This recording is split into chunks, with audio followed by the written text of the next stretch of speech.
example of a connection, such a strong connection with many different facets and layers to it. And something you said at the beginning really struck me about, you just said it in passing, about the children's work. Oh, it was just displayed in the Japanese embassy. I mean, for most children in the country, it's where's your work displayed? Oh, it's in the year 3 corridor. But for you, it's in the Japanese embassy. Absolutely brilliant work. Thank you so much for sharing it with us. Anne, are we going to introduce our next showcase? Thanks, Rebecca. Thanks, Rebecca. Yes, our next showcase is from Hockerell College, and unfortunately, Shamala can't be with us today. Oh, she is on screen. I can see her now. So Shamala and Fernando will talk us through some of the work that they've been doing.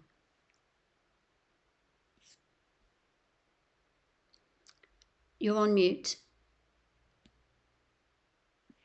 There we go. Okay. Good afternoon, everybody. And Anne, thank you so much for this wonderful, wonderful opportunity. I was really struck by the previous speaker, talking about the power of what students can do. I've been a teacher at Hockerell College for a very, very long time in Bishop Stortford. And we are at that precise midpoint between Cambridge and London. For people who don't know the area, and it's a very special school. It's in many ways an international school. We draw students from all over the world. It's also a state boarding school, just to provide some context. And what we're, I think, most proud of is what our students are able to do when we give them the opportunities to flourish. And so here, next to me this afternoon, is Fernando Ajaya Damas, who is a product of Hockerell Anglo-European College, who was our house captain in senior boys boarding, and he was also our head of Model United Nations. Fernando is able to do this talk perfectly in English, as you will hear. However, he could also very easily and equally slip into Spanish, French, or German, if you would find that that is more helpful.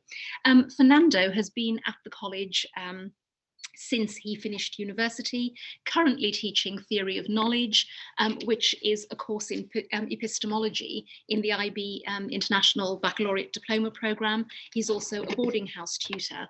Fernando started working with us in partnership, actually, before he rejoined the college in 2017, when we began the process of decolonizing our curriculum through the Creativity, Activity, Service and Enrichment Programme, which the acronym for which is the CASE curriculum.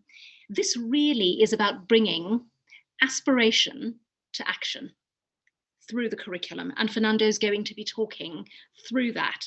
At this point, I'm going to be walking away, but just thanking Fernando publicly for the amazing work that he has done in assisting us in the review and redesign of our CASE programme. His input has been invaluable, as you will see, and Fernando is also available should any schools need his help going forward with a fresh pair of eyes to give that insight. Fernando, over to you. Thank you so much. Yes, thank you. It's such an honor to be here, to be able to speak to you. I must say, just to begin, is that one of my main interests in education, and the reason why I decided to return to this really special college, which is Hockerell, is for teachers like Shamila. Even though I never chose literature at high level and she wasn't ever able to teach me, which was a big regret that I have. But in any case, today I really wanted to give some context before getting into explaining the CASE curriculum as to where Hockerell was, where it's been, and where it's heading. So this is our mission statement, and you will notice the emphasis on global education here.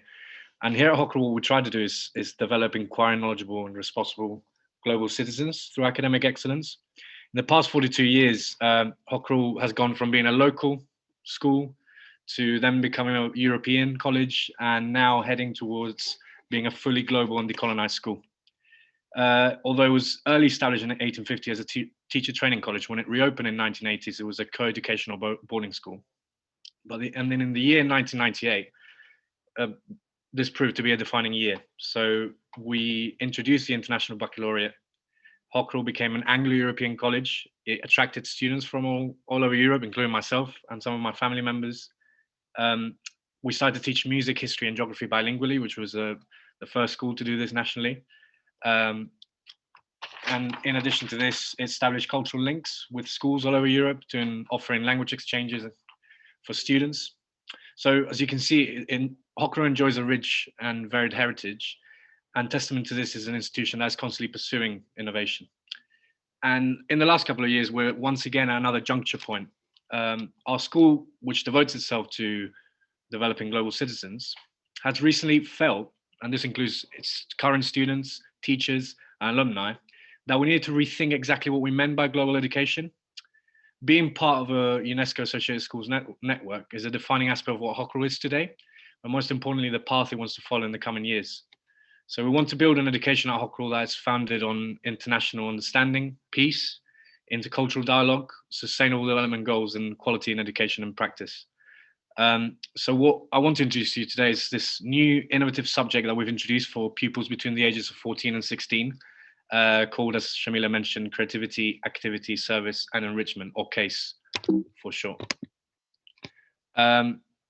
The CASE curriculum is answering to the current demand by students and people all over the world for education that fosters cultural diversity, that it's interdisciplinary, and that it's problem-based. Through our CASE units, which I'll explain now, we look at issues such as reflexivity, right? We want our students to be reflexive. We want individuals that are able to reflect on their experiences, that are learning to better understand how they learn, the challenges they face. And these are students that are self-aware, they're self-critical, they work together, they work individually, and they're honest and critical about themselves too. They are motivated to improve. One of the examples of one of the units we look at is Great Debates of Today, where students are encouraged to look at any subject in periodicals or newspapers, prepare themselves for a Westminster-style debate, and they need to be able to anticipate counter-arguments. They need to be able to adapt during the debate if things go wrong. You need to be able to do well and to deal with feedback from other speakers. And most importantly, creating a culture of debate which is educational and not something that is to be won, but something that is to be understood. And the only winning is to learn from someone else. We also want to create disruptive thinkers. This is something I'm particularly passionate about. We want students that are not just memory banks, but that have the intellectual tools to challenge the paradigms of today. So throughout the course, such as in this unit, Environment and Crisis, we want them to deal with contemporary issues and to come up with solutions, not just to sit in the sidelines. So in this unit, for instance, we'll give the opportunity for students to look at the environment at a local, global, or national stage. So for instance, they could be elaborating a policy brief to the IPCC on any climate issue they wish, or they could research a greenwash advertising campaign from a firm and remake it to really represent what their environmental practice, or malpractice in this case, is. And we also give them the opportunity to look at a local environmental issue, to organize a service event, and to actually get their hands dirty, whether it's in school or in Bishop Stortford, to actually create some serious change. We're equally interested. Hockerel is all about, it's an Anglo-European school, but as we say, we want to take a global leap, and we're interested in world belief systems. We thought that there wasn't a better opportunity to look at ethics than to look at not the conventional majoritarian religions, but to get students to think about those religions which aren't talked about, whether it's an indigenous belief systems, whether it's ancient religions that are not looked at today. And really, this was an idea also to get their hands dirty in bringing in artistic and creativity. So in this unit, what we get them to do is to build a model or an effigy or a relic of this religion that they've researched with recycled materials, so that they're not just constantly just researching and presenting, but actually creating something that we can then display. This unit, Arts and Interactions unit, once again, we're trying to bring arts, politics, current affairs, and the sustainable development goals. So they're reflecting on how they consume media, how they consume the arts today, and then they're trying to come up with their own production, whether it's in arts or music or drama, and link it to a sustainable development goal. So the idea is of giving arts a purpose, and that students are using their creative means for this. We then look at science in the world, just to give a brief overlook about it. Science in the world, the scientific method, the role we've all seen during the COVID-19 pandemic and during the vaccination program, how scientific method and scientific rigor have been called into question. We want students to teach their fellow students about the importance of this. And finally, I think most important, it's about lifelong learning. So the idea that we're creating learners for the future, people are constantly reflecting on the progress. And what they do here is this is the final project where they create their own advocacy campaign as Year 11 students, bringing everything together and finally creating some proper impact. And yes, this is a brief overview of what our what the case curriculum is about. If you've got any questions, of course, we'll be very happy to answer them via email. Hopefully this presentation can be shared. We've got a link to our curriculum in one of these slides. Yeah, thank you very much for the opportunity. Fernando, thank you so much. Yes, being recorded so we can share this. Absolutely brilliant to hear what I think, sadly, is the exception rather than the rule in education at the moment, but to foster disruptive thinkers, not memory boxes, and the rich and diverse way you do that. Always brilliant to see what, you know, a student you've taught, Shamila, what happens to them, the value you've added, and then in turn, the connection between the two of you and the value you then add to each other. Fernando, thank you so much.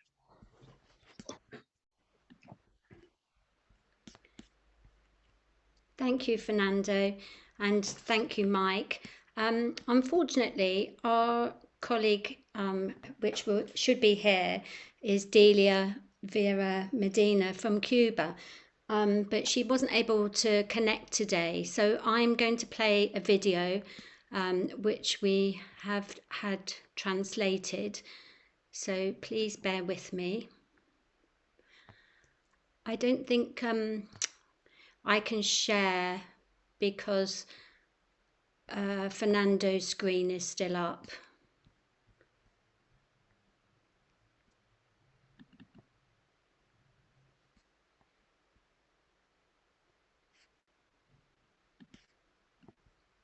Okay.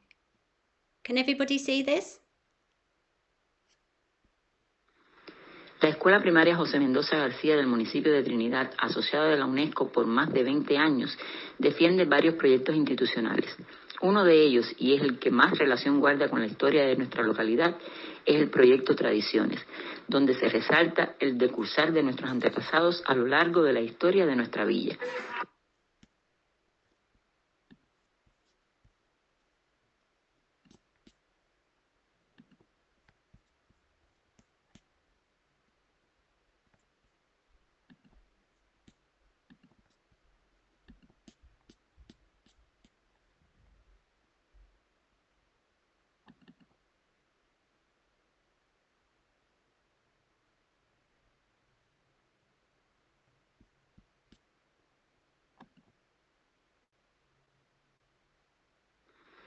La Escuela Primaria José Mendoza García del municipio de Trinidad, asociada a la UNESCO por más de 20 años, defiende varios proyectos institucionales.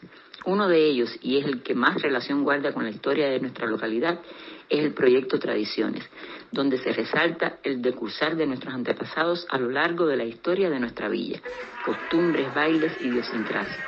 Varios proyectos se asocian al mismo, y es el caso de las tonadas trinitarias, resaltando su valor patrimonial. No se cuenta con una fecha exacta de su fundación, por lo que han existido muchas teorías y argumentos al respecto, colocando sus orígenes en el Valle de los Ingenios alrededor de 1840, y otros le dan un carácter más urbano por los temas más comunes de sus textos. Las tonadas trinitarias es una manifestación musical afrocubana originaria del pueblo de Trinidad de Cuba. Fue aquí donde las prácticas musicales locales de los esclavos africanos y sus descendientes, más peninsulares y criollos blancos, se mezclaron, produciendo un ambiente propicio para la creación de formas musicales criollas, siendo un vivo ejemplo de la transculturación acontecida en toda Cuba. Esta tradición es además complementada con técnicas artesanales tradicionales en la fabricación de sus tambores característicos, contando entre sus integrantes con el único portador conocedor de las técnicas de su fabricación. Para este proyecto institucional hemos contado con el apoyo del grupo musical Tonadas Trinitarias, que se presentan...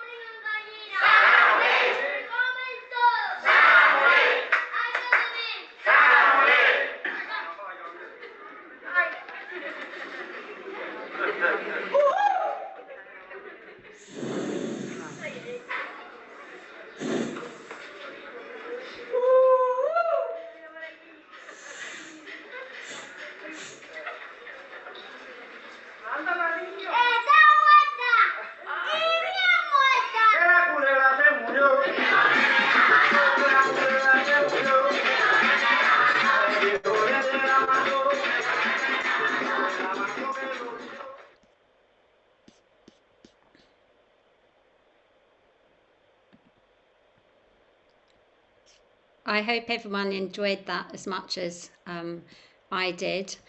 The next person we've got up to present their work is Vera Dilari from Greece. Welcome, Vera. Good afternoon, everyone. Good afternoon from Athens. And thank you so much for the invitation and for the opportunity to present the work of our network, which consists of 250 schools.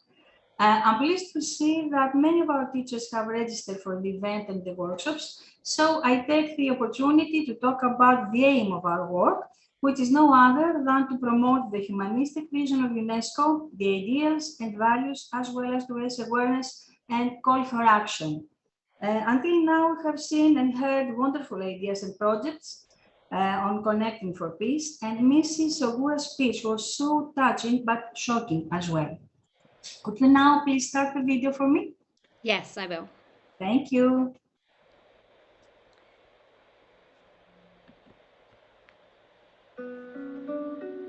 Can everybody see it?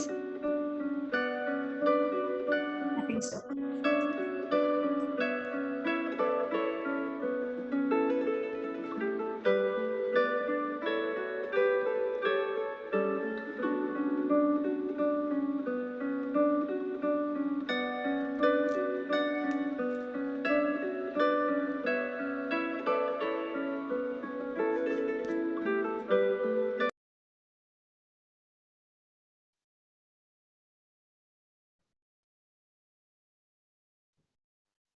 There is a problem with sound.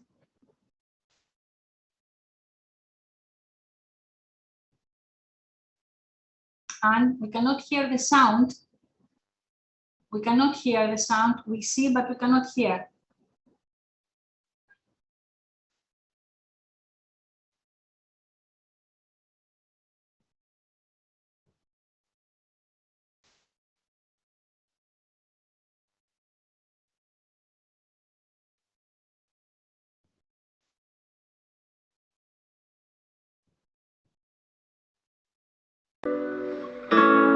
Sorry, I'm sorry.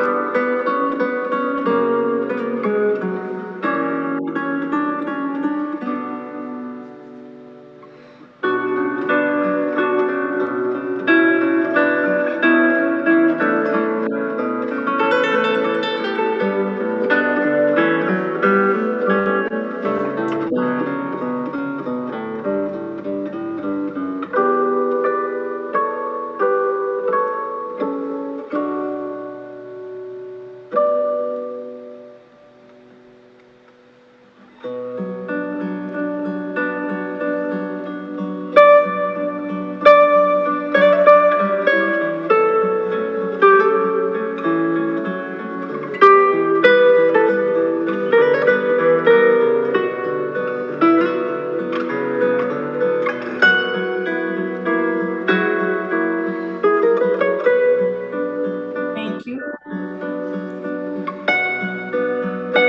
Shall I stop now? Yes, yes. Thank you, Anne. Thank you, Mike. Can I share my screen now? You may.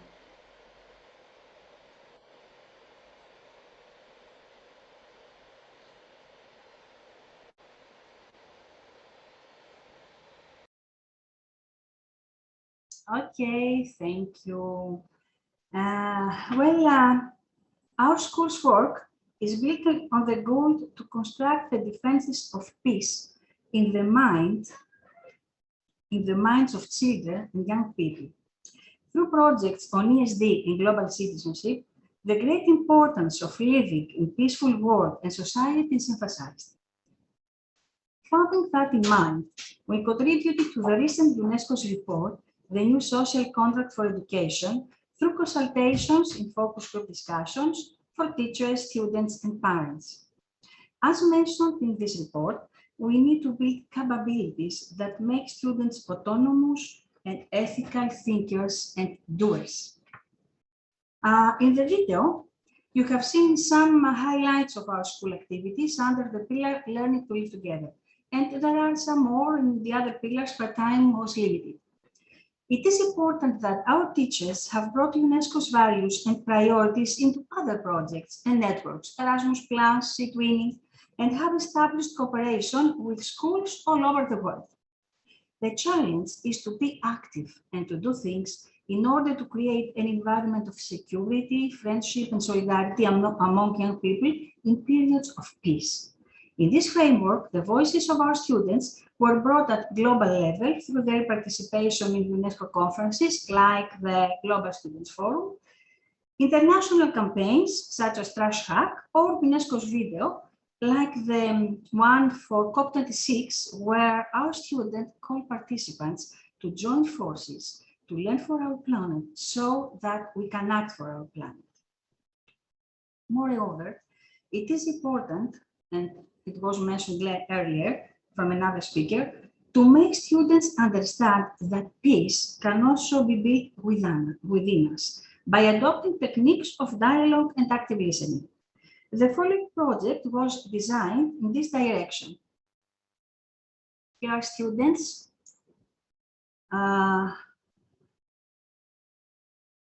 in this school. If students felt that they were not able to resolve the dispute, they asked the mediation school committee to intervene. This committee consisted of 4 students chosen for their consensual character. The conclusion was behavioral agreements. Many projects focus on SDGs, especially 16 and 17. From kindergarten to senior high school, students participated in activities concluding that the strength to maintain peace is in people's hands. In some other schools, touched by the refugee crisis and the recent war, students took initiatives to raise awareness in the community. They formed the sign of peace in a circle as a clear message against violence and war, and they organized days of solidarity, friendship, and peace with the participation of refugee students. Furthermore, school projects on cultural heritage were implemented. One of our schools participated in the pilot UNESCO EU project on teaching and learning in heritage at school-based education. This photo is from a workshop in Ancient Libya for teachers, and that reminds me the tree we're talking in the beginning, UNESCO's trees. Culture and education, going hand by hand, contribute to the maintenance of peace. The different cultures form a multicultural mosaic, and students through various activities came to the conclusion that when people are united, the world becomes a wonderful place. Digital stories, fairy tales of diversity and artwork, gaming and coding activities were used as well in many projects. Exploring the approach of active learning and project-based learning, students were actively engaged in order to enhance their skills of inquiry and debate and to be prepared for future challenges in the real world. An interesting activity is that students in a primary school were asked to create a bridge using building blocks. Then they crossed this bridge while looking after each other. They understood that by helping and supporting each other and respecting their needs, a safe environment can be created. To sum up, it was proved in numerous ways through all the projects that peace can prevail and that education roles in reaching this goal is defining. Dear colleagues, thank you for your attention, and I'm looking forward to our further cooperation. Thank you so much. Thank you so much, Vera, and also for being to the second on your timing. Extremely good. Thank you so much. I think what strikes me from you said earlier in your presentation, the strength to maintain peace is found in people's hearts. That to me was the core of what you said in your presentation across all age groups. Thank you so much for your time. Anne. Thank you very much, Vera. And I'm sorry I muted myself and cut off your video sound. Don't worry, because the image is very powerful, so it's okay. I think the message was sent. Thank you so much. I'd now like to welcome Małgorzata, who will be doing a presentation shortly. Hi, Małgorzata. Hi, Małgorzata Herbi. I don't know why I signed only Małgorzata. Well, shall I play your video now? No, it will be in the end. At the end. I will see. Yes. Okay. Because my presentation will be different because I would like to talk about our different from others examples you had. My name is Małgorzata Herwig. I'm the Polish ASP.NET National Coordinator. For us, we are meeting during a very difficult time for the international community linked to UNESCO. As James Bridge reminded, UNESCO's goal is to build peace in minds of people. Our cooperation with Anne Beatty and Vera Dilari from Greece began with the ASP.NET meeting in Kazan in Russia. All the more, the present situation is very sad for me. We no longer have contact with ASP.NET in Russia, and the Polish ASP.NET is currently focusing its activity on helping Ukraine and millions of refugees, especially children, who ended up in our schools. The Russian invasion took place on February 24th. 4 days later, one of our schools near Warsaw accepted about 200 young refugees. In total, almost 4 million Ukrainians, mainly women and children, crossed the Polish border. Many of them already returned home, others went to different countries, but for now, about 30% declared they want to stay in Poland forever. This is where the network, like ASP.NET, is very helpful. We organized 2 online meetings. We shared materials received from UNESCO and ASP.NET during the meeting in March 17th of the representatives of ASP.NET from countries most affected by the exodus from Ukraine: Poland, Hungary, Slovakia, Romania, Moldova, and Germany. The schools exchanged information and developed ideas as well as materials regarding reception of refugees. For years, some of our schools have been conducting intercultural activities for students related to the presence of refugees or immigrants, which have now turned out to be invaluable. The schools also shared their experience. For example, they recommended the elimination of bells signaling the beginning of lessons, which could resemble for the howling of anti-aircraft sirens. Schools spontaneously organized anti-war demonstration and collection of gifts for refugees. Those located near the border with Ukraine organized transport of things necessary for refugees and transports of people from the border. In schools where Ukrainian children were present, school communities brought their families from Ukraine to their own homes.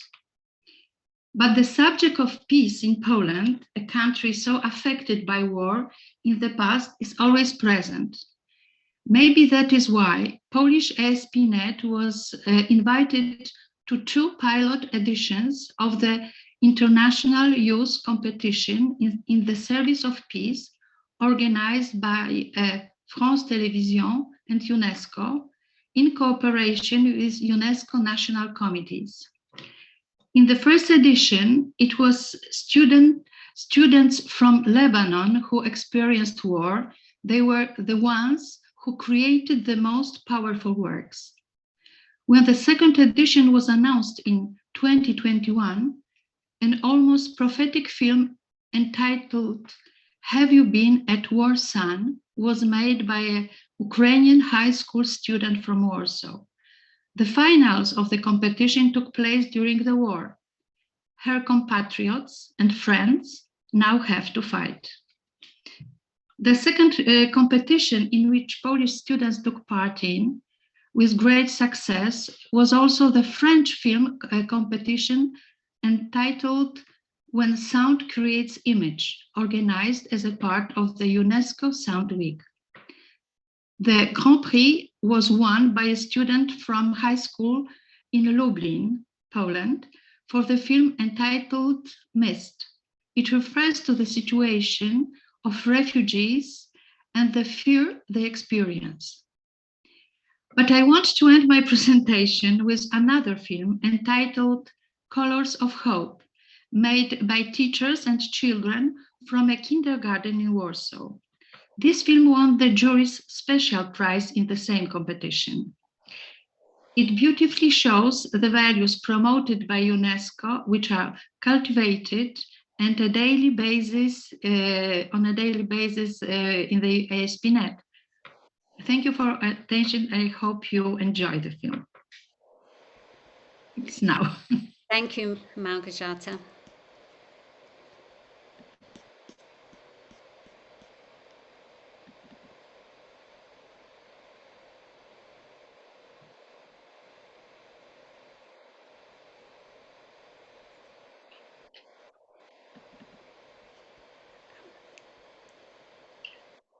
It is coming.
Thank you very much. What a beautiful film. Thank you so much for sharing that with us. Thank you. Yeah, thanks, Małgorzata. Amazing. I mean, I'm not sure whether it was one of the slides at the beginning about the idea that it just takes one candle to illuminate any amount of darkness. And I guess from your perspective, you're closer to darkness than many of us. And therefore, the candle that you are shining is more illuminating. Thank you so much for sharing that with us.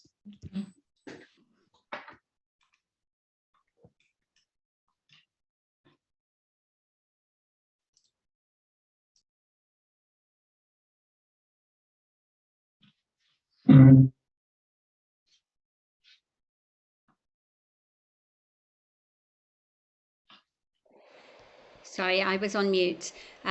Welcome, Lamin. Lamin is here today to represent UNESCO ASP.NET in the Gambia. The floor is yours. Thank you very much.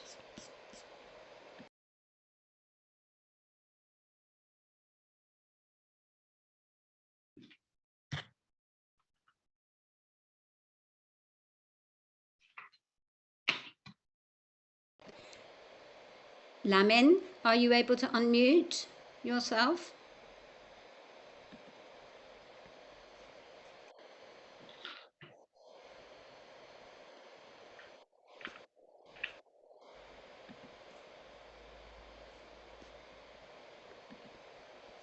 That's it, Lamin. I think you're unmuted now.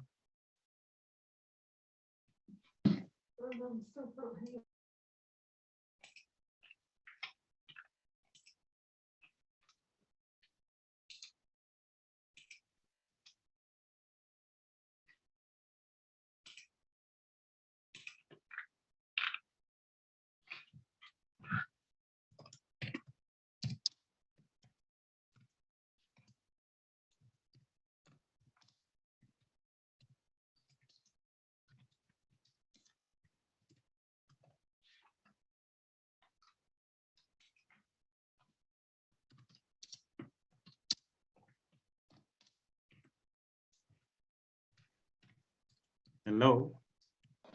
Hi, Lamin. We can see and hear you. You can hear me. Okay, thank you so much. Thank you, Betty, and thank you, the UK government, and everyone who is present here. I'm really thrilled to be part of this conference. So I am the ASP.NET National Coordinator in the Gambia, but I am presenting to you our concept and ideas about ASP.NET and what we have been doing over the years. So virtually, that's what you can see online. That's me. You can see I love the sea. So this morning, I think I shared a video about the beach this morning in our WhatsApp group. So now you may want to know that we in the Gambia, we work closely, ASP.NET and the National Federation of UNESCO Clubs. We work closely together, so much so that sometimes it's difficult to tell who is who. So that's a group of young people from both the UNESCO Club and the ASP.NET, visiting the UNESCO regional headquarters in Dakar. In our ASP.NET network, we have altogether 20 schools. Formerly, it used to be 21. But some of the schools are no longer existing. So therefore, this is the list of schools in our network. We have senior secondary school 12, upper basic school 5, and lower basic school 3.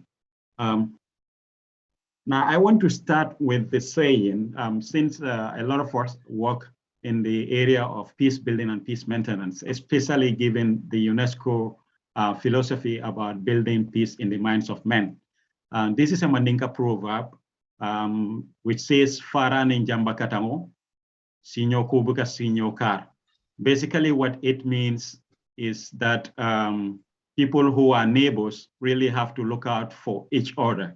It's the story about two types of shrubs in the forest. If something bad is happening to the other and the other is not looking out for that, what is befalling the companion shrub, eventually if something happens it can happen to both of them. So if we translate that into one of the English sayings, is that a friend in need is a friend indeed. And now the logic of this saying is for the occupiers of the earth to live in a symbiotic existence, meaning humans, animals, both terrestrial and aquatic, and as well as the forest.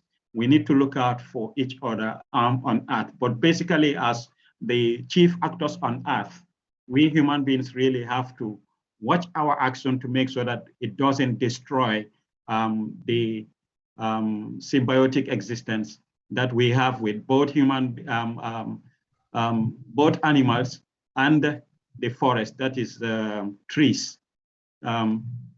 I say this because whatever we do to the earth comes back to us. And generally, when we take a look at what we do at the National Commission for UNESCO with our ASP.NET, we have had a lot of engagement in terms of some participation programs that we organize. We have this one called Promotion of Youth and Student Engagement in the celebration of the 20th anniversary of the UNESCO Slave Route Project. Now, that is the TST, Transatlantic Slave Trade. And also we have the Youth Students Engagement to Foster Global Citizenship, Sustainable Development Initiatives, and Peace Building in the Gambia, as well as Water for Sustainable Livelihoods, promoting water resources management in ASP.NET schools and UNESCO clubs. We also have had women and youth engagement through disaster risk management for a sustainable climate action. Now, I just want to, among all this, I just want to highlight on the issue of the transatlantic slave trade, which kind of aligns with the UNESCO's anniversary of the Slave Route Project. Now, during the time that we were implementing this program, you may want to know, because outwardly, slavery will kind of deal with discrimination at the larger scale, but even within our communities, we have some conflict you know, or if you like, you know, inhibiting conflicts that can exist among ethnicities, you know, in terms of political appointments or in terms of even political canvassing for positions, you know. So in our context, we really have to translate, you know, what happens at the world stage in terms of discrimination, in terms of racism, you know, but also within our community in terms of ethnic, you know, biases, you know, so much so that we have to talk about this, make radio programs to make sure that people are aware that they don't need to kind of discriminate each other in terms of their religion, in terms of gender, in terms of their sex and other alignments, you know. So we have had a lot of radio programs, and we were able to have theatrical performances, you know, where students came up with some performances that were inspired by the Amazing Grace video. We also have had discussions with historians and also history teachers in the schools. There was also the observance of the International Peace Day, September 24th, which had some music and sports and the promotion of peace and nonviolence. Now, when it comes to the youth engagement to foster global citizenship, you know, and sustainable development initiative in the Gambia, what we have done is to kind of collaborate with organizations such as UNFPA, you know, and also peace ambassadors of the Gambia, because we know that comparatively, they have some advantages when it comes to talking about reproductive health, as well as in terms of peace building. The peace ambassadors have been in that field for a long time. So we have to collaborate with them to make sure that our students and also some of the UNESCO club members, you know, would have to learn peace building initiatives and also take up peace education as their fields of interest. And what is beautiful about this is that people who have graduated from our ASP.NET schools will kind of transit, because UNESCO clubs are both community-based and also community-based and school-based. So we had to, they share their interest when they leave school with UNESCO clubs. So the concepts of GSET were introduced to them. And when we look at water for sustainable livelihood, this was promoted in our UNESCO clubs as well as ASP.NET schools. You know, we raised their awareness of teachers, students in the utilization and management of water, developed training manual on water education, train teachers on innovations such as development of prototypes on water treatments, recycling, and purification of household usage. We also train students to prepare prototypes that help them in the utilization of water, with a great emphasis on girls. Now, some of our schools, especially this particular school, is in an area where the river water is very fresh. So sometimes the locals will go to the river, you know, to fetch water, and they utilize this. Now, if they kind of use the water straight away from the river, it can contaminate. So asking students to learn how to treat, you know, contaminated water was very essential. And you can see the facilitator here, you know, trying to help the students on how to build the prototype, but as well, they were taught how to purify water, you know, and this was very, very useful for the students. Here you can see the teachers, you know, who were also put up, who were also on the training, and they learned how to purify water for water conservation. They also, now, when it comes to climate change, like I said, you know, our relationship with our environment is supposed to be such that we don't destroy it, but we use it in a judicious manner, judicious way, you know, so much so that it will become sustainable, and the generations that will come after us will be able to utilize and benefit from the forest resources. So therefore, we had to engage, you know, our communities and also our students in issues related to sustainable climate action through disaster risk management. So here, our different climate change related policies, you know, were kind of brought out in our awareness raising, as well as the SDG 6, which had to do with water and sanitation. We had to sensitize our communities on this, how to use them. And in our sensitization, we had to kind of pay much emphasis to the participation of women and youth on early warning system between for disaster preparedness and emergencies and resilience, innovative agricultural practices. We also embark on cleanup exercise and reforestation in our communities. We train youth on alternative use of energy. You know that here people use the forest a lot when it comes to their cooking. People go to the forest to fetch firewood, and they use it for their cooking. So if you can teach them, sustainable alternative means of making, fuel wood for their cooking, it was very, very important. And energy saving stove, where also they were taught how to make them and also how to use the briquettes, which can be used when we use these drop leaves from trees, dried leaves, and also groundnut husks, to kind of make briquettes for their charcoal, instead of cutting the forest and burning charcoal from there. So these were very, very relevant initiatives that we have engaged our community of students in. Now here, we actually took time, to go to our schools and plant trees with them and encourage them to not only plant trees, but to grow them, because planting, you just put it in the ground, but growing them means nurturing them to maturity so that they can escape from whatever can harm them. So we encourage our schools, to grow trees. And what this has done was to able to tell them that the trees that you plant, you can benefit from them. You can benefit from trees by bringing fruit trees, planting fruit trees, growing them. But you can also do wooded trees at the point where when you need to construct for your school, you can use these trees, to cut them for your timber, instead of going into the forest or trying to buy timber that can be very expensive. So we ask them to kind of grow a mini forest within their school garden or farms, so much so that it will be both for fruit trees like cashew nuts, which is a commercial cash tree now. It's a commercial tree in the Gambia where you can gain a lot of funds from. And you can also plant trees such as the mahogany and the malina, which when they mature, you can cut them in a sustainable way and use the wood for the school building project. So you can see.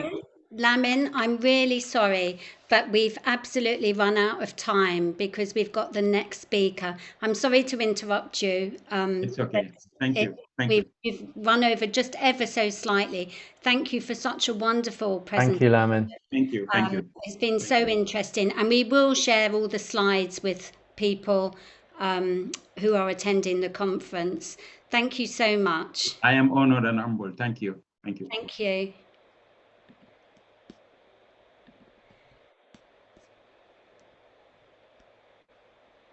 Welcome. Now I'd like to present Sinead, who is from the Anglo-European School in Essex. So over to you, Sinead. We just need to stop the screen sharing.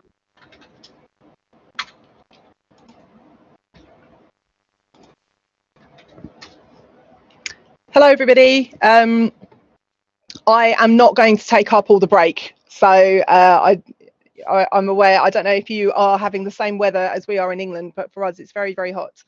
It's been really wonderful to listen to everyone's presentations.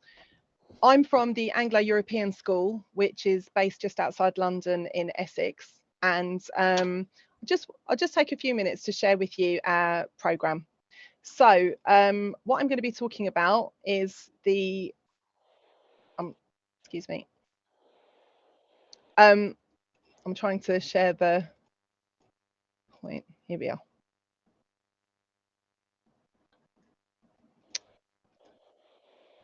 Well, hopefully you're able to see my PowerPoint presentation. And if you are, is that a yes?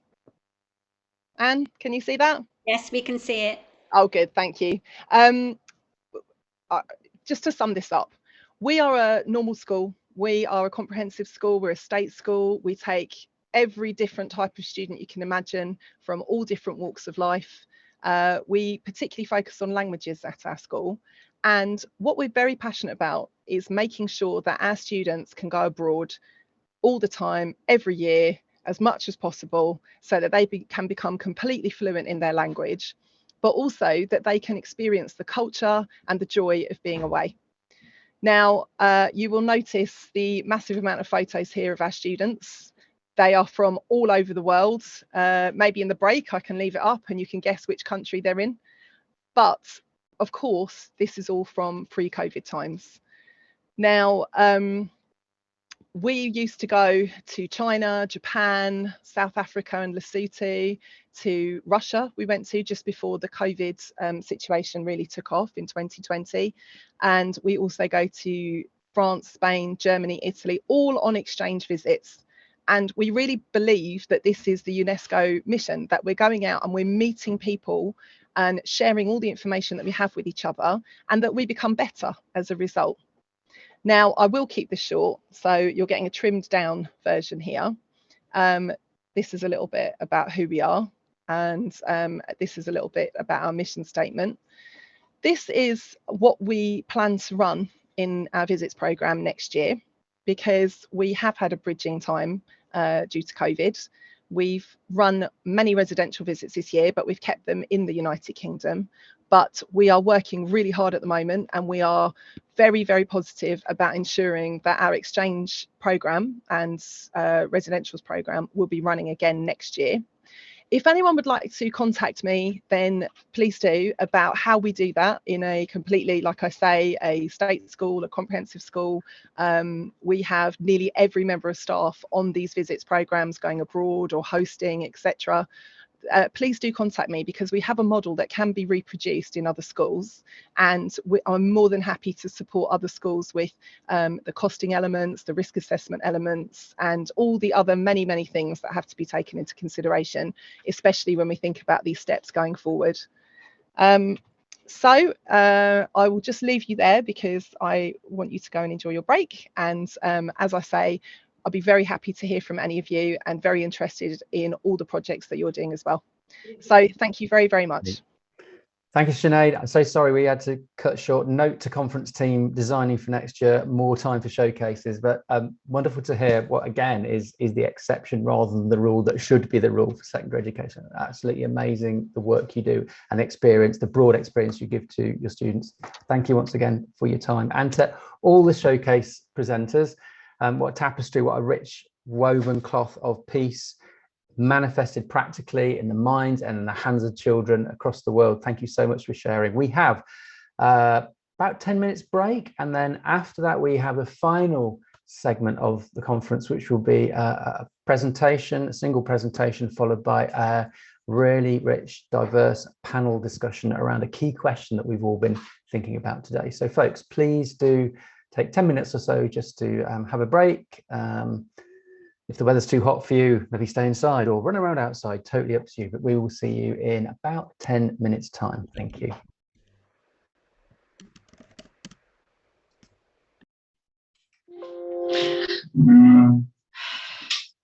Przeżyłam.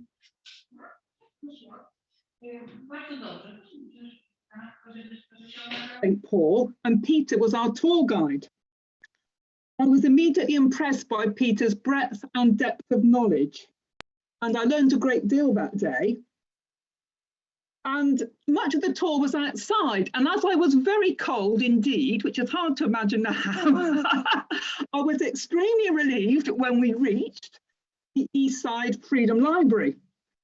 And when we went indoors, I was delighted, but not only because I warmed my fingers and toes, but also because the library was such a wonderful, welcoming place, and it warmed my heart and my soul. And I have many fond memories of the Eastside Freedom Library. And here's one of the photographs I took that day. So it's with great pleasure that I welcome Peter to speak to us now.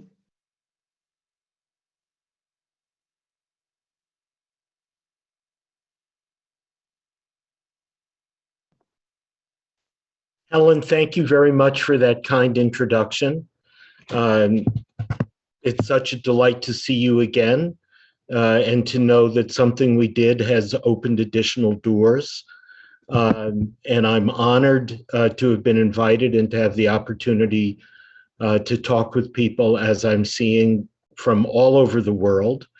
You know, we're probably all in a position now of trying to figure out what have we learned during the pandemic that we want to continue to do, rather than return to something that unfortunately is called normal.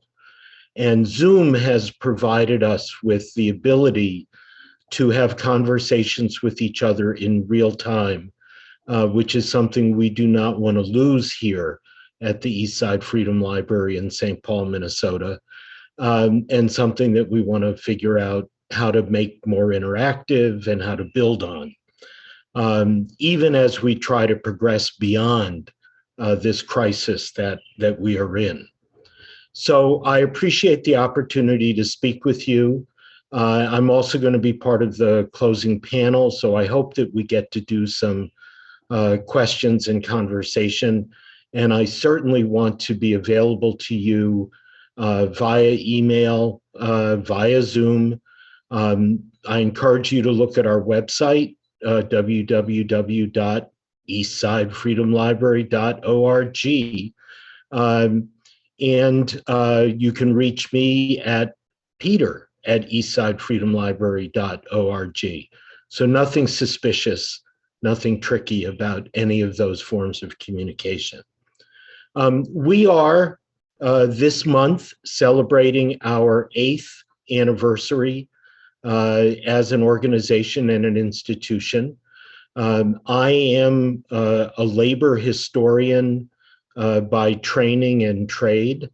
I came into the field of labor history in the 1970s at a time when the field was being, as we said at the time, undergoing a paradigm shift.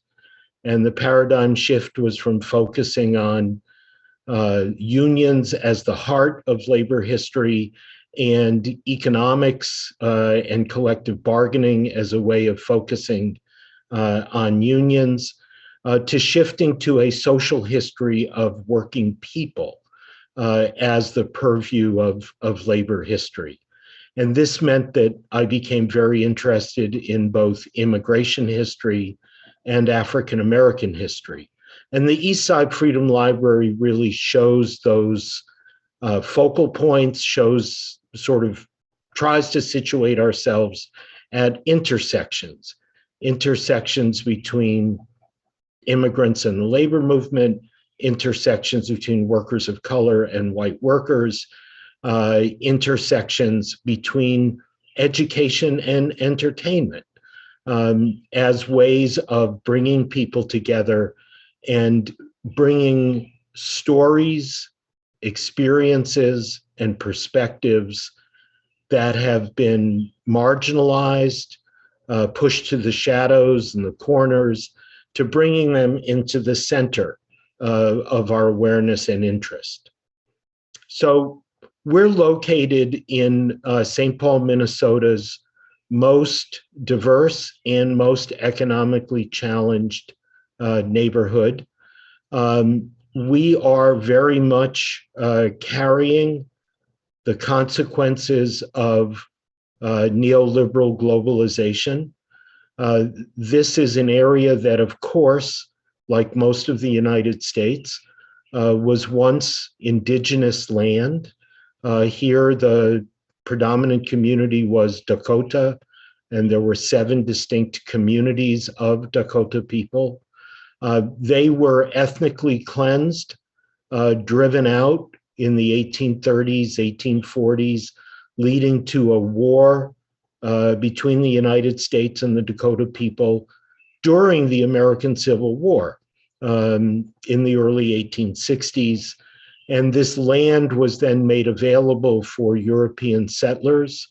As a recovering academic, I will just mention parenthetically that my way of thinking has been rattled and sort of knocked apart and put back together by my recent reading of Mahmoud Mamdani's neither native nor settler. I cannot recommend any book as much as I would recommend Professor Mamdani's book. And we have tried to come to grips at the Eastside Freedom Library with the layers of history here, beginning with the Dakota people, who are not only part of our past, but are also part of our present. People from that community are still here. And as we engage more deeply with them, we also understand the ways that they are part of our future, that their understanding of ways of engaging with the environment, their ways of dealing with issues of gender and gender variety, non-normativity, are all things that we can learn a great deal from. Beginning in the 1840s, immigrants from Northern and Western Europe, particularly Sweden, Germany, and Ireland, began to settle in this part of St. Paul. They then became the base for a workforce for blue-collar manufacturing and building railroads and transportation. We are situated on the Mississippi River, and transportation has been a very important part of the development of the St. Paul economy. In the early 20th century, immigrants from Southern, Central, and Eastern Europe would arrive, particularly Italians, Serbs, Slovenes, and then in the era of World War I, immigrants from Mexico. And they became part of a cohesive working class in this part of St. Paul that was utterly torn apart by global neoliberalism. We lost over 15,000 unionized blue-collar jobs in the 1990s and early 2000s. And many European descended or so-called white people moved away. Property values plummeted. Government interest in this part of the city declined. And those same macroeconomic forces were transforming the lives of people in Southeast Asia, East Africa, and Central America, pushing them to emigrate. Many of them came here. So in an area that was once almost 100% European descended, where now more than 40% Asian and Asian American, predominantly Hmong and Karen. There is a large East African, actually set of East African communities, Eritrean, Oromo, Amhara, Somali, and there is a growing Central American community, both Mexican and Salvadoran. So we live, my partner Beth Cleary, who was a theater professor and theater maker, Beth and I live in this neighborhood, and we experienced these changes and realized that the newcomers were not being welcomed by the European descended people who had lived here for generations. And the deeper we dug, the more we realized that many of the newcomers were also living in silos and not interacting much with each other. And so we wanted to create a space where people would share their stories with each other, where they would feel safe to tell their stories. Because of Beth's work in theater and the arts, we really felt that there were many ways that people might tell their stories. So there could be poetry, music, dance, theater, visual art, music. And we wanted to create a space where all of those means could be leveraged by our neighbors, that we, with some experience, or as we say in the US, with some white privilege, that we knew how to navigate the nonprofit world, the foundation world. We thought we knew how to navigate the political world. Obviously, things have been more complicated than we had imagined, but that we've committed ourselves to leveraging the resources to make it possible for our neighbors to share their stories with each other in the hopes that they would find empathy and ultimately solidarity, leading to organization and action.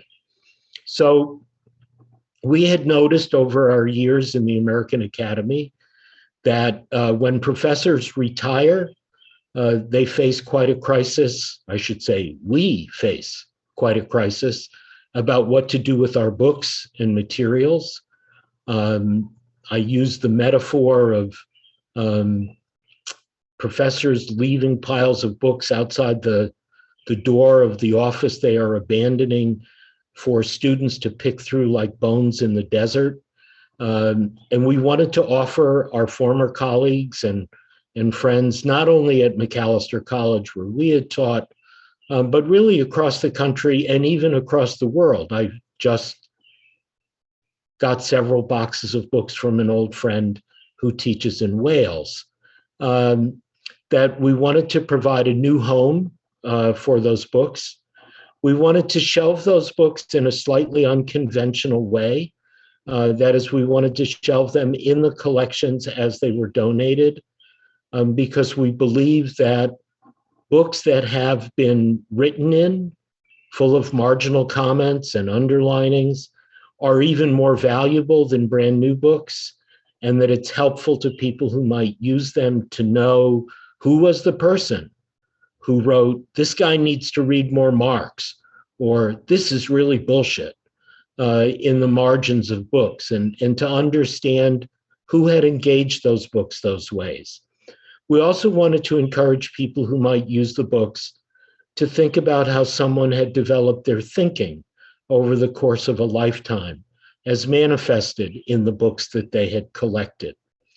So in 8 years, we have now cataloged and shelved 27,000 books, mostly focused in immigration, labor, racial justice, gender justice, critical thinking about popular culture, and quite a number of books that are expressions of those issues in fiction, poetry, theater, visual art, memoir, oral history, and beyond. We then launched, right from our start in 2014, a pretty aggressive programming strategy that we would invite authors who had new books to shake down their publishers and to get the publishers to send us 3 or 4 complimentary copies of the books that we could hand out to people that we had relationships with, for them to read and engage in public conversation with the authors. I urge you, when you visit our website, go to the header that says media, and under media, you will find the YouTube heading. Many of our programs are archived, videoed, and archived on the YouTube page. And you can see how this process of engaging authors in conversation as a way to open the door for wider conversation with audiences, how we've been doing that. So many of the issues that propelled us to initiate the Eastside Freedom Library were re-emphasized and exacerbated by the pandemic and the murder of George Floyd in Minneapolis, which is the city right across the river. And we've really realized that we were on the right track, that inequity in wealth, in power, in public voice, refracted through racism and xenophobia, were laid bare by the pandemic, the murder of George Floyd, and the racial justice uprising that swept the Twin Cities, the country, and much of the world, that we're on the right track. We also know how far we have to go. And the pandemic particularly challenged us to figure out how to do what we were doing, sadly, without convening people in person. Although we have discovered in the last 2 years that our front lawn is a wonderful place to have programs. We've had the sort of interesting learning curve that because we're in a beautiful historic Carnegie Library building with thick brick and stone walls, that we've had to get Ethernet cables in order to have wireless access out on the front lawn. The walls interfere with the Wi-Fi. But we've been doing more and more programming on the lawn, whether it is conversations with authors, poetry readings, theatrical performances, debates with city council and school board members. We've been trying to do more and more of it in person. We're also trying to learn how to use hybrid forms so that we can have an in-person experience, but also involve people in other places. Before the pandemic, we were doing a lot of work with our diverse Ethiopian neighbors. We were approached by a group of Amharic poets who were looking for a place to have poetry readings where alcohol was not going to be served. And we began to video their readings and live stream them by Facebook, and then later live stream them by Zoom to people in the Horn of Africa. And we had some poetry events that we realized up to 20,000 people were watching in East Africa. And so we were already beginning to discover what Zoom and the internet were making possible for us. So I want to mention just a couple of things that we've been doing to give you an idea of the range of activities. We've been working on the issue of housing justice. Many of our neighbors struggle to afford appropriate housing. Many of our immigrant neighbors have multi-generational families with large numbers of children and struggle to find living space that's adequate. We are experiencing the long-term consequences of racism in access to housing. Here in Minnesota, there's been a very good research project called Mapping Prejudice, which looks at something called restrictive covenants, that much property in the early to mid 20th century came with deeds that forbid the owners from selling those properties to people of color, to Asians, to Jews. And there's been a great deal of research and learning about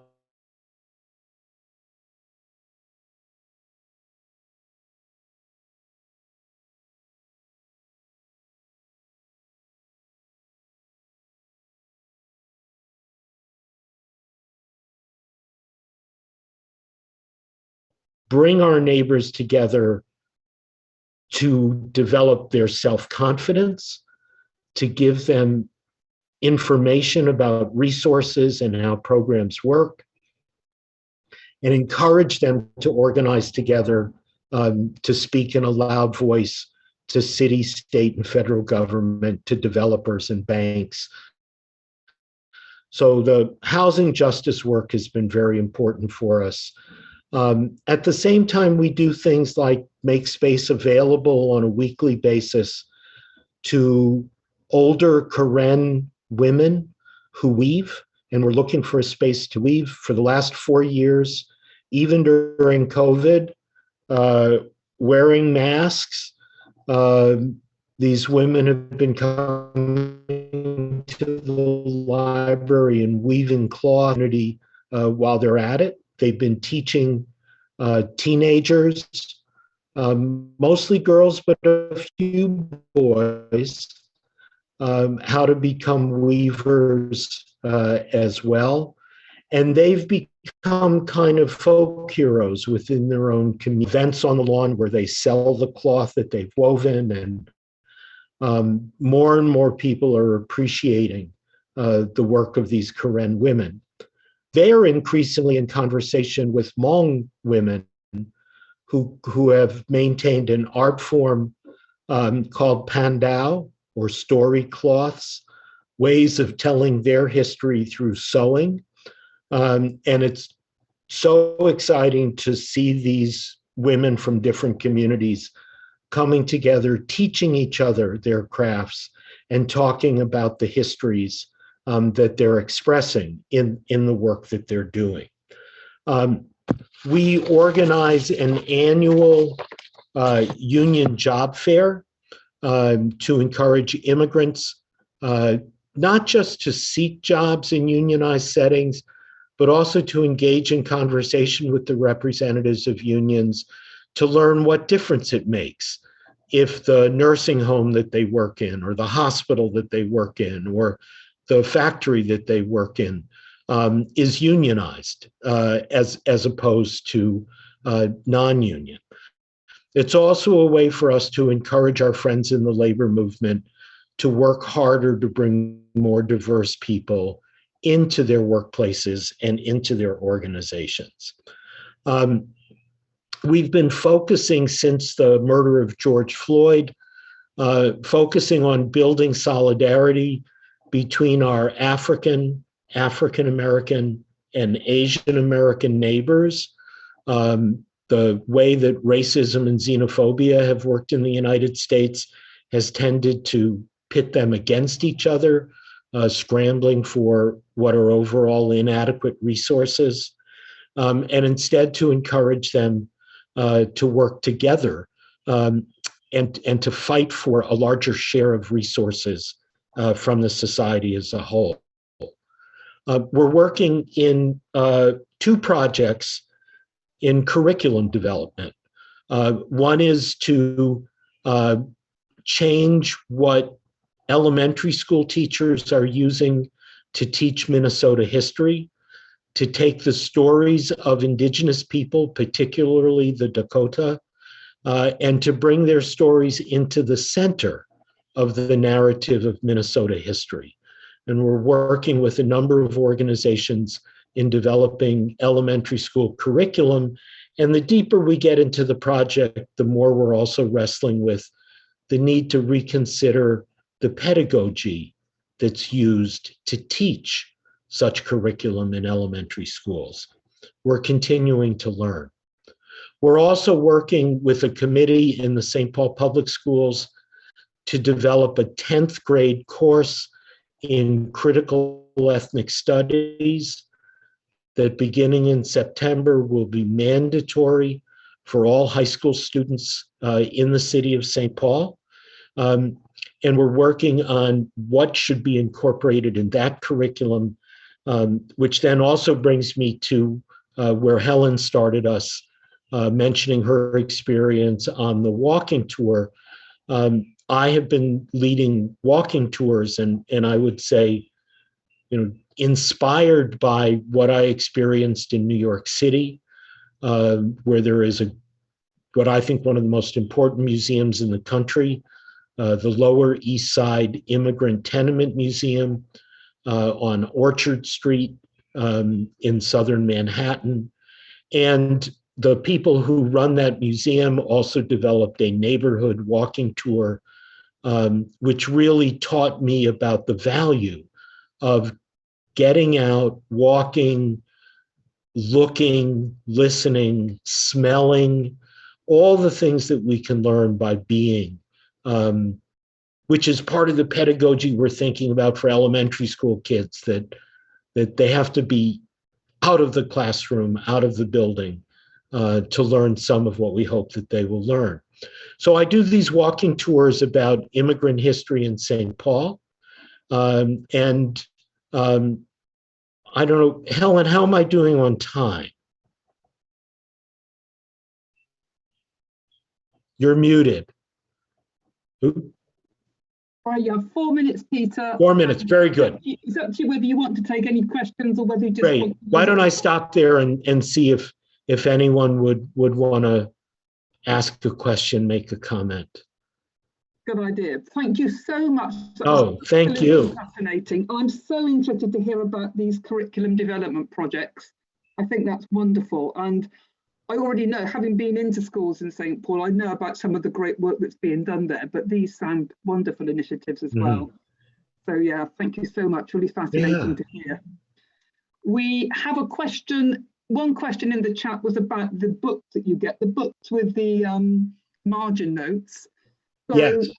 Do you have secondhand booksellers looking after them for you, or do you have other sources? Do these books come from other academics, or where do you get them from? So the books are coming from retiring academics, the children of academics who have passed away. My favorite collection, we have a collection that was given to us by a remarkable Chinese American, Ho. Fred was dying of colon cancer just as we were starting the library, and he shipped us his books. They are amazing, an amazing collection, and heavily full of marginalia. We've actually had 2 graduate students over the years who were doing research on Fred, and they came and as you all know, we live in this era now where everyone has a smartphone and you can take pictures of everything. And they were taking pictures of the marginalia in Fred's books, which became part of their PhD dissertations. And the old academic that I am, I said that they were turning secondary sources into primary sources in the ways that they were using them.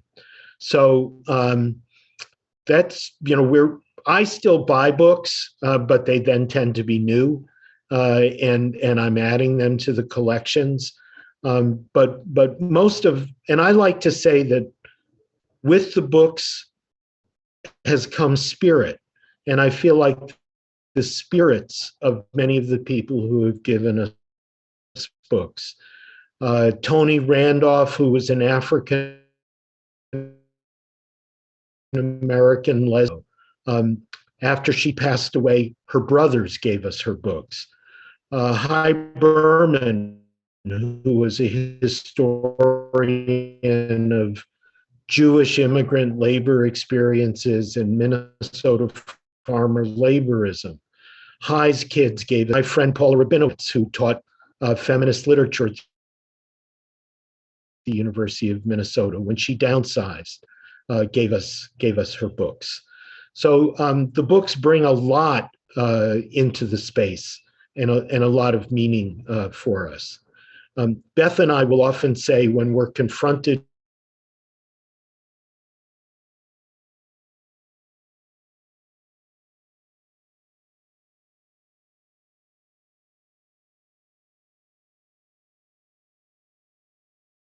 ourselves. And so we take that to heart in critical moments of which path should we follow. Is there perhaps another question? Well, I just want to add that we need to finish off this very short yes. But for people who haven't been lucky enough to visit the library, is it open most of the time? If people were in St. Paul, would they be able to turn up and come into the library?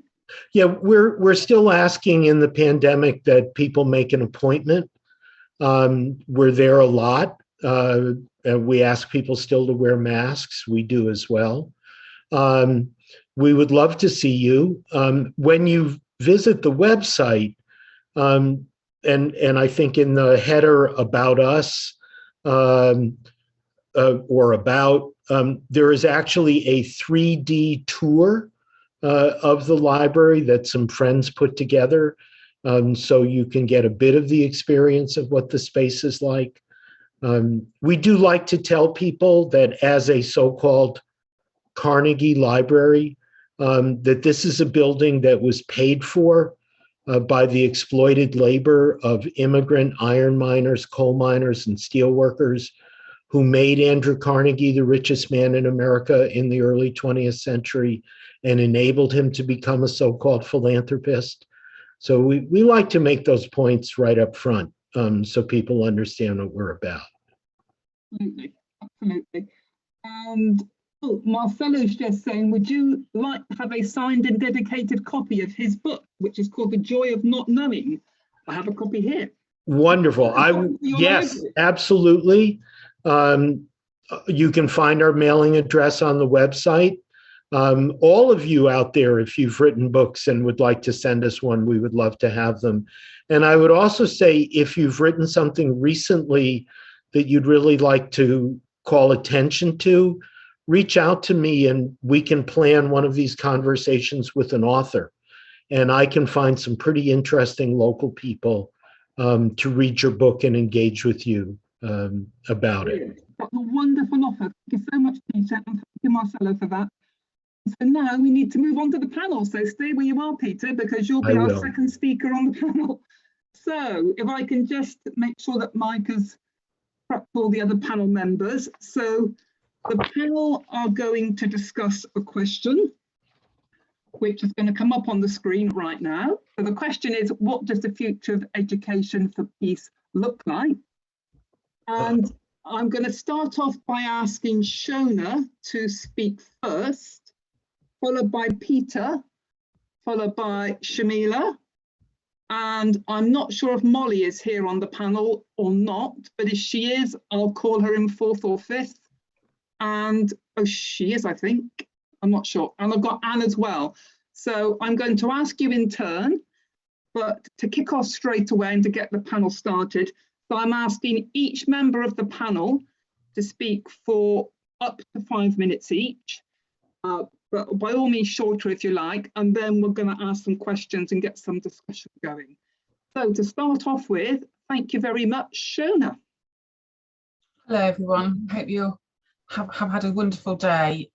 Really interesting conference, and it's been a joy to listen to everybody. I won't talk for 5 minutes, but I have a few kind of things for us to ponder on, really. I think it's a real challenge, or it might be a challenge for some of us, especially young people, to visualise what peace might look like and how we achieve that in a time when conflict seems to feature so largely in the world today. I'm talking to you from the UK, and even within the UK, there's much in the way of conflict. When we look at, you know, the issues with Northern Ireland at the moment, and the border, and the discussions that we're having with the EU. I think people would prefer we use the word discussion rather than conflict, but you know, people don't agree, and by definition that is a conflict of ideas, at least.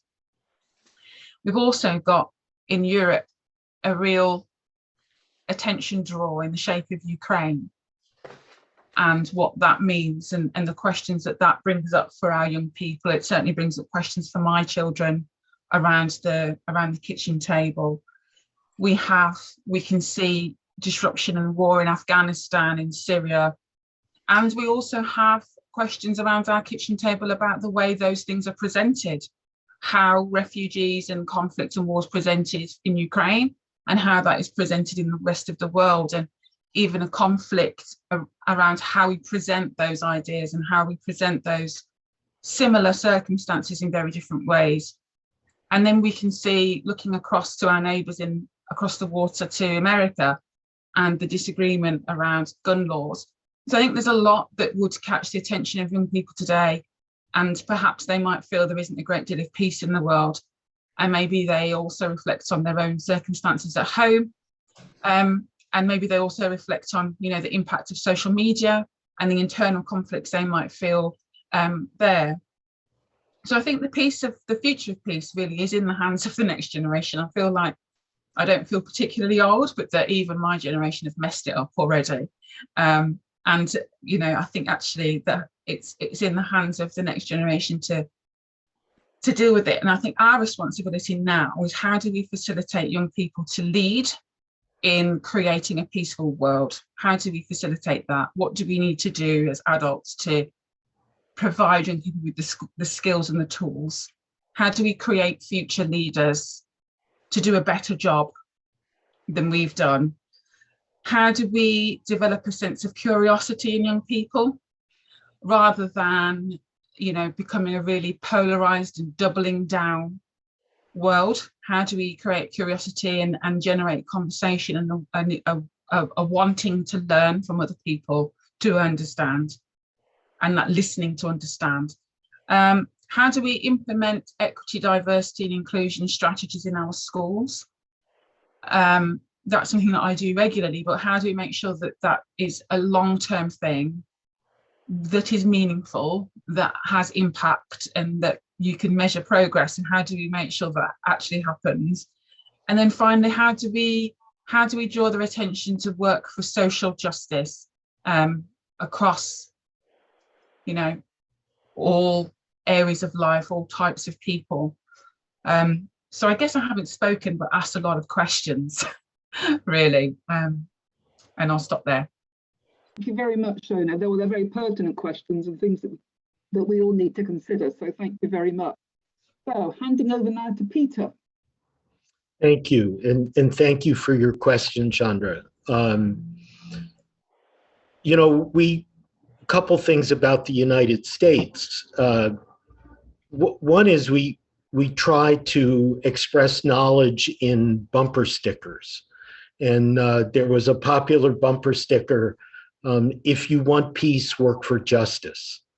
And I think that a lot of the educational work that we're trying to do is to encourage young people to think about justice and to think about the fundamental inequities that, well, I used to say, or I still say, that Karl Marx's theory of history, in a nutshell, this could also be a bumper sticker, is that history deals you a hand of cards. You decide how to play them. I think education is in part about making sure that young people get cards that actually have truth in them. And we're in quite a battle in the United States about curriculum, the push against so-called critical race theory. This past week, I was able to lead a conversation about the remarkable book put together by Nicole Hannah-Jones from the New York Times called The 1619 Project, to really engage with people and ask them, as Nicole Hannah-Jones puts it, what is your origin story? What do you think the beginnings of the United States are? And what is the consequences and legacy of those origins? And so we're trying to make sure that kids get access to accurate information about the expropriation of indigenous people, about the transatlantic slave trade, about the exploitation of immigrants. Our friend Erica Lee at the University of Minnesota has recently published a book called America for Americans, a history of xenophobia. So we're trying to present that information, and then we're trying to find learning strategies, pedagogical strategies that enable kids to take ownership. So I'll tell one hopefully quick story and get out of the way. And there is a program in the United States called National History Day, and hundreds of thousands of middle school and high school students engage in research projects around a theme. And we see a lot of those kids at the Eastside Freedom Library and help them with directing them to resources and engaging them in conversations. 2 years ago, the theme was called Breaking Barriers. And we had 3 young women come to the library, 7th graders, who were interested in telling the story of an African-American woman journalist named Ethel Payne. And Ethel Payne went from the Chicago Defender in the 1950s, where she had covered the funeral of Emmett Till, to becoming the first Black woman in the White House press corps. And when she hit Washington in 1955, she confronted President Eisenhower about the construction of the interstate highway system and why was there no regulation against Jim Crow segregation on the new federal highway system that was being built. And these kids completely fell in love with Ethel Payne. And she was someone, I have to admit, I had not heard of until these 3 young women came into the library. And together we found resources about her. But we also found in her a role model for these kids, how they could be active in any field of endeavor on behalf of justice. And they were telling the story of this role model. So I'm going to stop there, and I'm optimistic, even though the United States is a mess. But every day my interaction with young people makes me optimistic. Thank you. Delighted to hear that, Peter, and thank you very much. So Molly has now joined us, which is excellent news.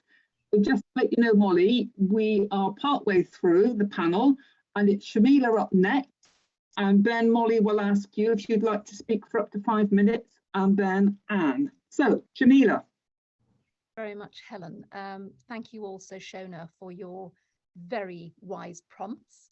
And Peter, yes, for some very, very interesting insight, which I think has been really, really valuable. I've reflected, I think, for a very long time on the future of education, particularly in organizations that consider themselves to be future-facing, but which live with a history or a legacy of innate and systemic prejudices and inequalities. And I think the question throws up the whole idea, the question about the future of education throws up, I think, implicitly, the whole notion of leadership, which in turn, I think, branches out probably to the question of the will to change, the will to improve the world, a clarity of vision. But then I think we're always butting heads with kind of the meta world. And I think we still live in a world where in our minds things are polarized. In our minds things, we major on difference. We look at the world in a bipartisan, binary kind of way. And I think that one of the things that I'm beginning to think more and more is about the reality of the VUCA world. I think it was a term, Peter, you'll be able to correct me on this, but I think it was a term first used in 1992 by the American Air Force when they were working on their military sort of policies to go into countries, particularly in the Middle East, when they were working out their foreign policy. And I think that they realized then, that we were going into a world that was becoming increasingly fragmented. So a world that was volatile, uncertain, complex, and ambiguous. So I think that, because we live in a world that is becoming increasingly fragmented, it's becoming increasingly difficult for us to hold all the divergent paths together. So how does one do that? How does one bring together, a world where people are always othering other people? And I think that, one of the ways in which to do that is to recognize that when someone is in conflict with another person, I'm not a psychologist, disclaimer, that when someone is in conflict with someone else, there is an unheard or an unacknowledged need at the center of it. And I think if we can unify around getting as many people's voices heard and their needs responded to, then that is perhaps the beginning of the compassion education that we are working towards, that the International Baccalaureate aspires to, that Kurt Hahn constructed in his imagination in the backdrop to programs like the International Baccalaureate. And there are really simple ways to do this. Peter, I come back to your point, narratology and the whole idea of narrative and storytelling is so innate and so natural to human beings that to simply bring people together and to hear their stories is just one of the multifarious ways that we can proceed to make people feel that their needs are acknowledged, that they are being heard, and where we can lead in a way that is specific to what and is authentic. And I think that when people feel authenticity, they respond in a like manner. So those are my opening thoughts. Thank you. Thank you very much, Shamila. That was really fascinating and insightful. Thank you. Molly, are you ready to speak now? And can I just introduce Molly Matlotlo, who is an SDG 4, 5 and 10 practitioner and an ESL master trainer at Rhodes University in Johannesburg. Thank you, Molly.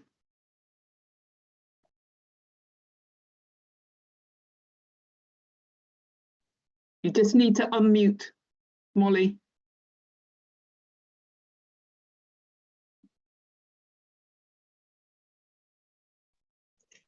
Okay, unmute. Okay, let's do it. So my thoughts around this whole thing. Okay, so in South Africa, we have a tricky history that everybody knows about with apartheid and all of that. But what also happened in that history is that we were othered. The whole point was to divide and conquer, right? And not only within South Africa, but across the continent. So when other countries were getting their independence and things were off to a shaky start and things like that, the narrative was constantly, do you want to look like them? See what happens. So almost the scaring of people to say, unless you are controlled and managed in this way, things are going to be that bad, right? And so as a result, South Africans don't really know what other Africans know about the rest of the continent. We exist in this little bubble. We very much think we're doing so much better down here than everywhere else on the continent because, of that narrative that, no, independence for Africans is not good. And as a result, we've had a lot of xenophobic attitudes and even attacks happening on the continent. And because of that, it's been so bad that when we do engage with others and when others do come to the continent, to the country from the rest of the continent, it's bad. It is bad because we don't know of the other. And there's this insane otherness that we Africans treat towards other Africans. And so because of that and all of that xenophobic thingy, we've started, I'm in materials development. So what we do is develop materials learning. And I've been very deliberate about including stories from the rest of the continent in our storytelling, in the stories that we use, be it in textbooks or be it whatever. Using names, something simple as a name, and then maybe later referring to what that name means, or when some character has been true to their name, or little phrases that kids read a word asking for help, help, help, help, or in another language from the rest of the continent. Or if it's saying, oh, a thief, a thief. I remember the one story was saying wheezy, wheezy, or a word like that. And it's a word for thief in Swahili. So those are small ways in which, you're trying to sort of bridge that gap between the otherness that has been created because there is very little education in what I think needs to go towards, peace on the continent and but their efforts. But anyway, this is just my little corner of that and what we do in the spaces that I'm in. And yeah, hopefully there'll be other bigger strides, but we're starting somewhere. We will go somewhere. And that's what Molly does in her little corner. Very much, Molly. That was really wonderful to have a really different perspective. So thank you very much indeed. And we'll finish off the introductory points with Anne Ambiti, who is the National Coordinator for the UNESCO ASP.NET UK. Thank you, Anne. Wow, what a day it's been today. Well, I think that today has really shown what wonderful work in education is taking place already. I have really loved how people have been sharing and connecting today. And I'm just going to talk very briefly on a couple of the themes that have come up for me, which are curriculum development. I think we need to get more creative and ensure everyone has the opportunity that they need for them. And I think how we develop ourselves as educators in terms of reflecting on our own personal biases and stereotypes is key when we're looking at that. Shona suggested earlier that we should visit our curriculums and ask ourselves, what diet are our young people getting in a cumulative sense? And I think we should all be reflecting on the words we use, the stereotypes that are in our heads, because we've all got them, and I think that's really important that we do that. And one of the ways that we do that is by listening to others, sharing our stories, encouraging other people and giving them the safe space to share their stories. I think that's been, particularly for young people. They often think that their voices are not heard. Many of the conversations I have with young people is that, why do I need to learn about history? It's irrelevant to me. Why, should I join the conversation? Because nobody listens. And I think we need to change that.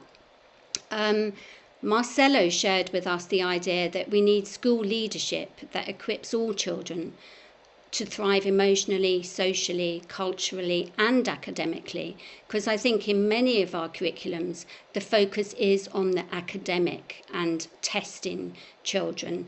And that leads, as we all know, to massive mental health problems. And I think, that is something that we should look at. And just finally, I would like to say that I think I would really hope that, well, I'll use your word, Peter. I am optimistic that everybody here today will work together on the UNESCO ASP.NET Arts and Culture for Peace initiative, which we launched this morning. And also, I think we will work in many other ways. I think we are all connected, and we need to remember that today more than ever. And I think I shall leave it there. Thank you very much, Anne. That's brilliant. Thank you. It's good to hear about people being optimistic. So now I'm going to start with the questions, but do feel anybody that you can put questions into the chat as well. But I have a few questions which have already been submitted. So I'm going to start with this question. What steps have you taken recently to promote international mindedness? So I'm going to start with Shamila. Shamila, would you like to answer that question first, please?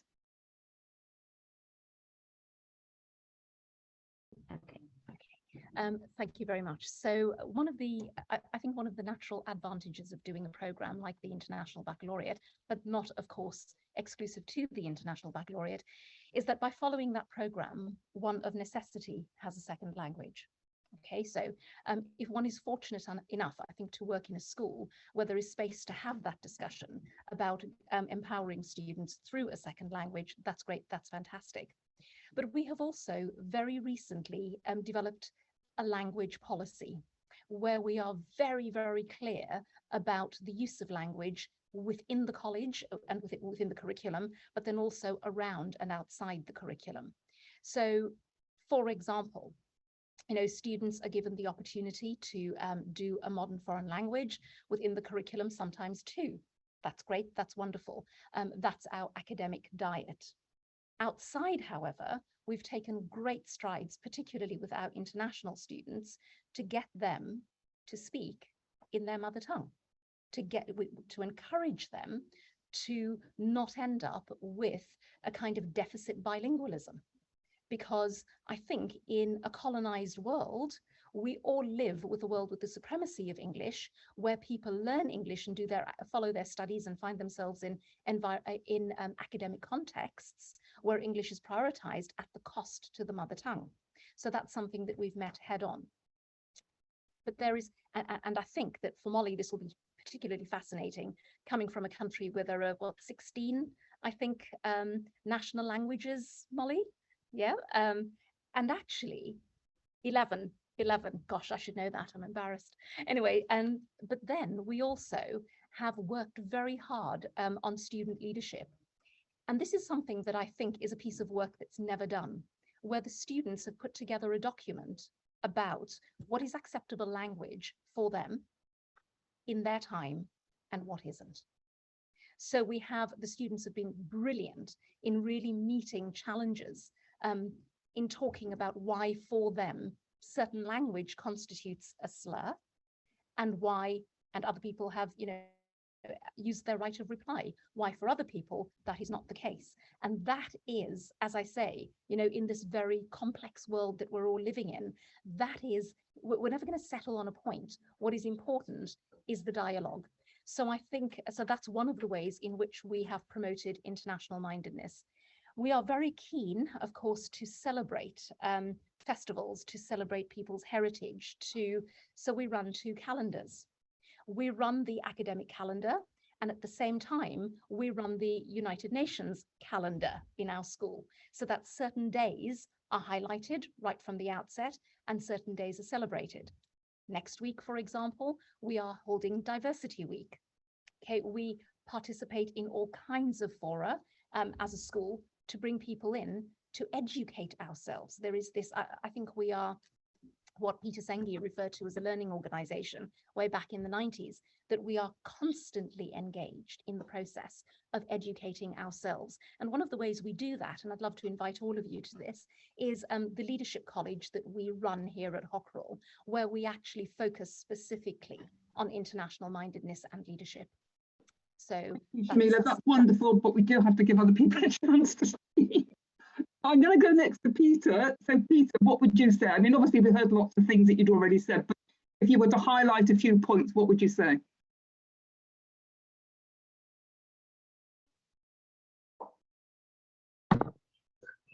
We try to operate with the concept of diaspora and talk with young people about diaspora throughout history and how to position themselves within, to be intentional about understanding their location within diaspora, whether they are Hmong or Oromo, to give them a grounding in the history of other immigrants who have had an impact on the future of the country that they left because of their access to resources and solidarities within the United States. So diaspora has been a really important concept for us. I want to encourage you, if you have the time and interest, to look at the YouTube video of the presentation a week ago that a young Hmong poet, Mai Nang Vang, presented about the ways that she is sort of crafting a new language. Hmong people came to the United States without a written language. They came from different regions in Laos, Cambodia, and Vietnam, and originally in China. And so there were different dialects.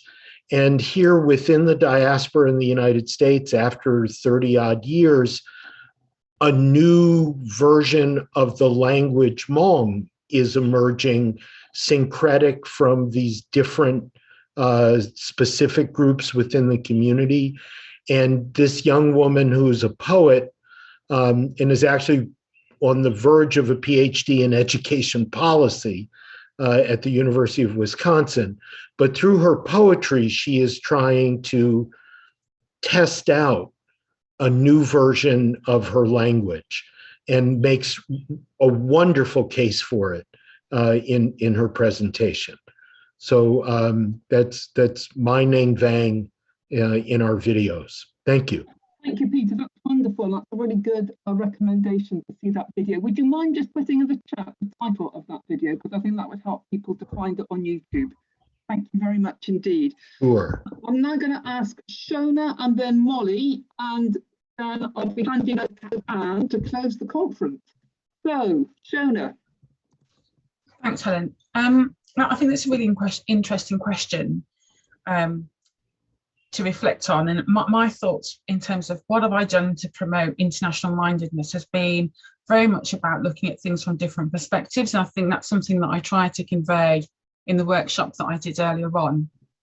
So an example that came to my attention recently was I'm a governor at a primary school in Nottingham, and they were talking about raising money for Ukraine, and the children were very keen to raise some money for Ukraine.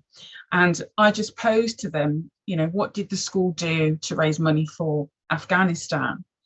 What did the school do to raise money for Syria? And of course, the answer came back, nothing. And I try not to sit in judgment about that, because people don't know what they don't know.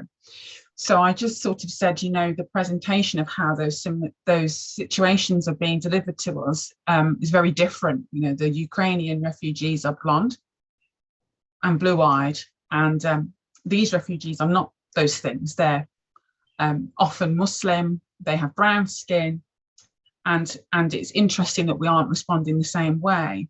And it gave pause for thought around the table. It gave them an opportunity to just reflect on how they view different issues.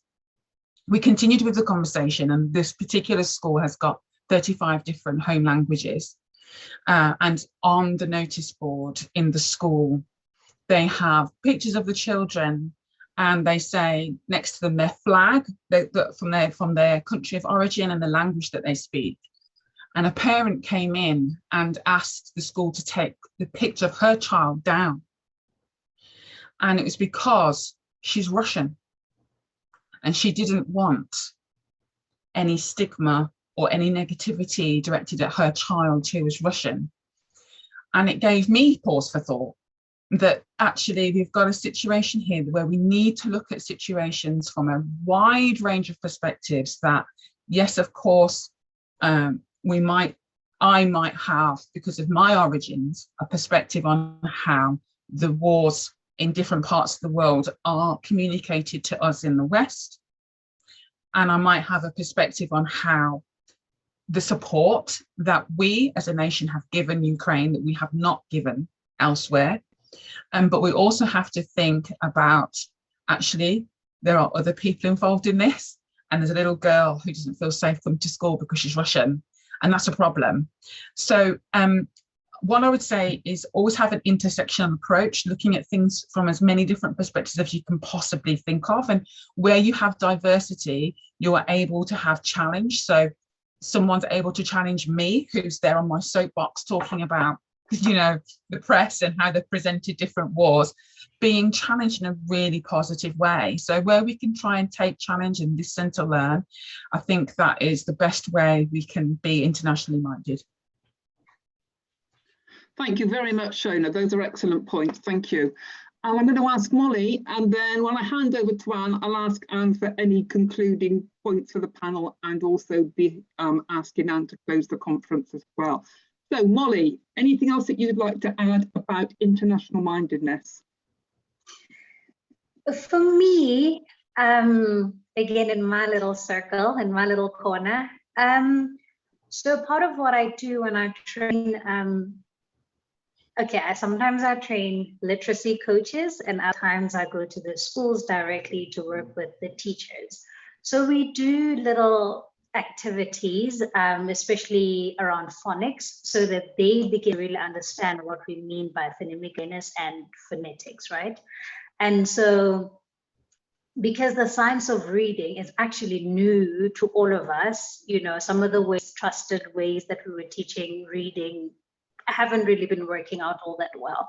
So now there's an emphasis on phonics, right? So I will make them write a sentence, and it's words they've never heard before, words they've never seen before, a language they've never spoken. I have Swahili and Japanese as my tiny little other languages.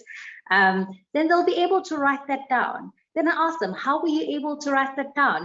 Is this a language you speak? No. What language is it? I'm like, it's Japanese. They're like, what? I just wrote Japanese. I'm like, yeah, you just did. How did you do that? And they're like, no, we just listened to what you were saying and you're able to write it down. I'm like, you see, so you have mastered phonics. It's about the sounds and the letters. It doesn't matter that it's a language you don't speak nor understand, right? And then I'll write a sentence maybe in Swahili and I'll make them read it. And they're able to decode it correctly and read it, but they don't know what it means and they don't even know what they're saying. I'm like, oh, you guys just spoke beautiful Swahili there. They're like, what does it mean? I'm like, you just said you are beautiful. And then they're like, oh, I'm going to use that. I'm going to use that. And then they start using that because it just sounds cool. And they're like, actually, it's kind of similar to our language. It's kind of similar. Oh, it sounds like one other language. I'm like, actually, Swahili is a really cool language to learn. And then I'll do the same exercise, but now not using the Roman alphabet for the Japanese. I'll write it in hiragana or katakana. I can't write in kanji, but the other two, right? And then I'll ask them what that is, and they're clueless. They're like, we don't know what this is. What are these sticks? Then I make them realize that the same thing you read earlier, or the same thing you were able to write earlier is this, but it's in a different writing system. So this means what you have also mastered, not just phonics and the letters that represent them, is that the letters that represent them are particularly from a specific alphabet system. It's the Roman alphabet. And this is one of the Japanese ones that you don't know. Oh, okay. So other countries have a writing system? Yes. But when you use the same writing system, but with different, obviously different, you know, same sounds but different meaning and putting them together, then they sort of realize. So it's just that, and they start chatting to me about like, how come you know all these languages? So like, it's because I take travel and I'm curious about other people and places. And then they're, isn't it expensive? And I'm like, no, you can do it too. And these are teams in rural South Africa. And I'm like, do it. You can even volunteer because you know, I picked up Swahili in Kenya when I was volunteering. I'm like, during the school holidays, what are you doing? Not much. We're kind of on holiday. I'm like, go volunteer in other places on the continent and have you a free holiday, but a meaningful one. So yeah, that's kind of what I Molly. do. That's wonderful, really fascinating. And I love the way you just say really modestly, oh, my other languages are Japanese and Swahili. I'm like, awesome, Molly. Thank you so much. So I just would like now to thank the panel. Every member of the panel has contributed so much, and we've had so many diverse views and opinions from Peter, Shona, Shamila and Molly. Thank you very, very much indeed. We've all benefited from your insights today. Thank you. And before I hand over to Anne, I would just like to thank her hugely, because Anne has been the driving force behind this conference, and she's been the person who's got it all together and made it happen. So absolutely fantastic, Anne. Major clap and cheers from me and everybody else. And now I hand over to Anne Beattie to close the conference. Anne. Thank you, Helen. Thank you, everybody, for today. I'm completely blown away by everybody's contribution. I feel it's been amazing for me. I've learnt so much, and I hope all of you have learnt many interesting things too. Somebody is just about to put a link to a survey into the chat, and I'd like to ask that if you can, please complete the survey. We just want to know what your ideas will be for the next one, if there is a next one, no promises. So is somebody putting that in the chat for me here? Anybody? And also it will be emailed to you all as well. Yep, there it is. It's in the chat now. Thank you. And thank you, Helen, and everybody for thanking me, but I've got some very special thanks to give to everybody. I want to thank our very generous speakers today.